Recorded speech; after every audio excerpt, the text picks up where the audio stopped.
নমস্কার বন্ধুরা, স্বাগত আমাদের চ্যানেলে। আজকে আমি আপনাদের এক জাগ্রত তারাচণ্ডী মায়ের অলৌকিক কাহিনী সেই বিষয়ে তথ্যাবলী প্রদান করব।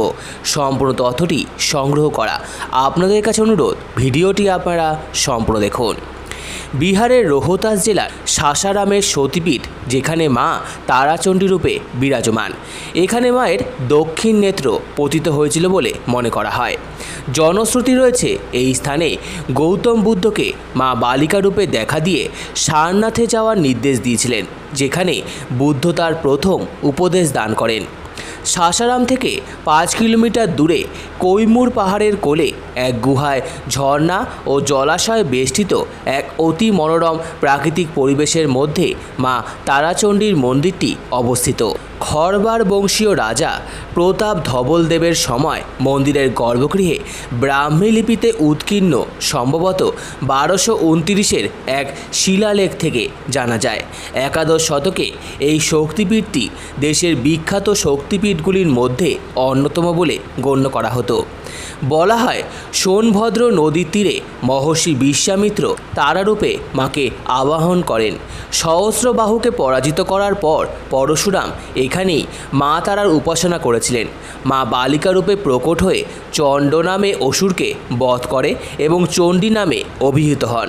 এই মন্দিরে ভক্তদের আগমন সারা বছরই লেগে থাকে, তবে নবরাত্র উপলক্ষে বিশেষ পূজা অর্চনার জন্য ভক্তদের সংখ্যা বৃদ্ধি পায়। মানুষের ধারণা, এখানে মায়ের কাছে কিছু চাইলে সেই মনস্কামনা বৃথা যায় না। এখানে বছরে 3 বার মেলা হয়। হাজার হাজার ভক্ত সেই সময় মন্দিরে এসে মায়ের কাছে মানত করেন। মনস্কামনা পূরণ হলে শারদীয়া এবং চৈত্র নবরাত্রিতে অখণ্ড দ্বীপ জ্বালানোর প্রথা রয়েছে। শারদীয় নবরাত্রি উপলক্ষে কয়েক লক্ষ ভক্তগণ এই মন্দিরে উপস্থিত হন। শ্রাবণ পূর্ণিমার দিন মন্দিরে স্থানীয় ভক্তদের ঢল নামে। তাদের শহরের কুলদেবী মাকে প্রসাদ ও চুনরি নিবেদন করা হয়। হাতি, ঘোড়া ও নানান বাদ্য সহযোগে এক বিরাট শোভাযাত্রা বের করা হয় সেই সময়। এই মন্দিরে আসার জন্য পাটনা জয়প্রকাশ নারায়ণ এয়ারপোর্ট থেকে মন্দিরের দূরত্ব 150 কিলোমিটার।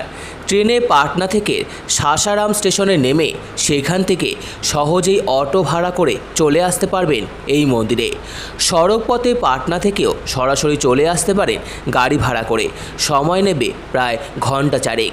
তো আমার এই ভিডিওটি ভালো লেগে থাকলে অবশ্যই লাইক করুন, আমাদের চ্যানেলকে সাবস্ক্রাইব করুন, শেয়ার করুন, কমেন্ট করুন এবং ধন্যবাদ।